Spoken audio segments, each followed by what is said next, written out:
We believed it was time to stand up publicly and talk about the importance of truth, fact-based reporting, and integrity in communications with the public. We've chosen to do this by identifying individuals who throughout their careers have adhered to the very highest standards, people devoted to the belief in the public's right to know and to the ideal that communicating in a free society is a privilege, not to be taken lightly or corrupted. And what better standard bearer than our founder, Lawrence G. Foster? By identifying and honoring such iconic figures tonight, and in the years to come, I might add, we hope to establish through case studies role models for students and others who choose to take up the discipline of public communications in any of its forms.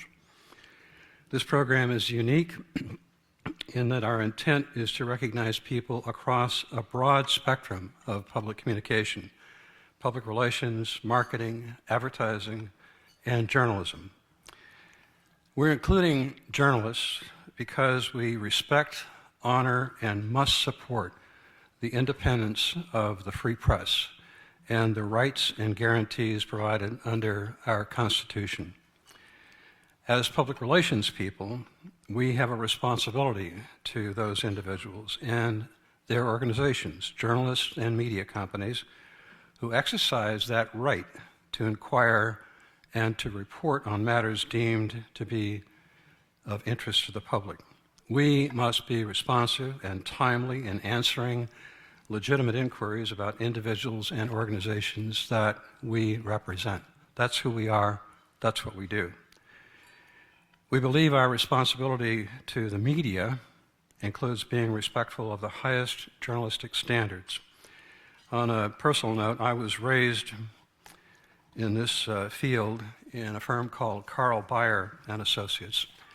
Harold Burson and Jack O'Dwyer, sitting down here in front, will remember that that firm had a full-time copy editor. His name was John Starr.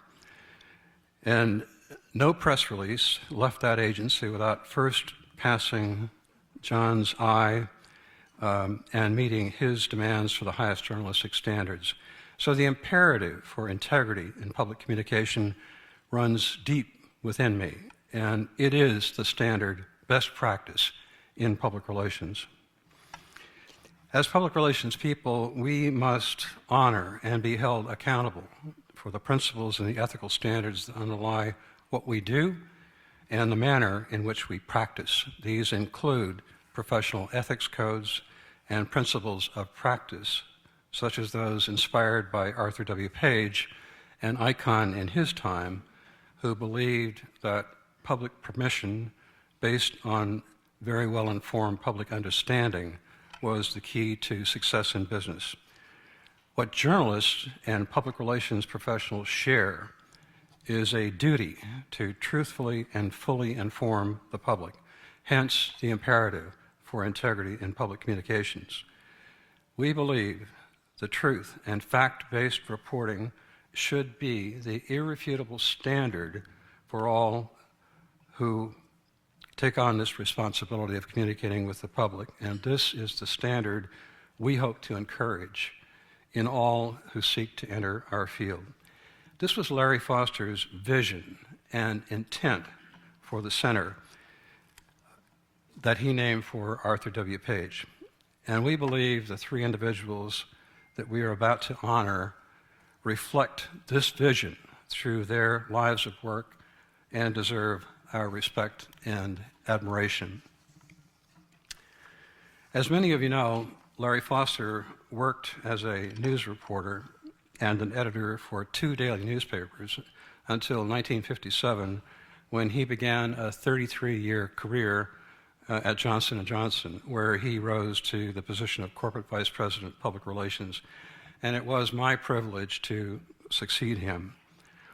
During his tenure, Larry led the highly acclaimed response to the company's Title and All crisis in 1982 and then again in 1986. He is considered one of the most influential figures in communications in the 20th century, and he was very well known for being a man of integrity. Johnson & Johnson, when they heard about what we were doing, agreed very graciously to produce a video for our event to help explain the purpose of the center and how it embodies the spirit that Larry left behind. And we would like to share that video with you now. Thank you.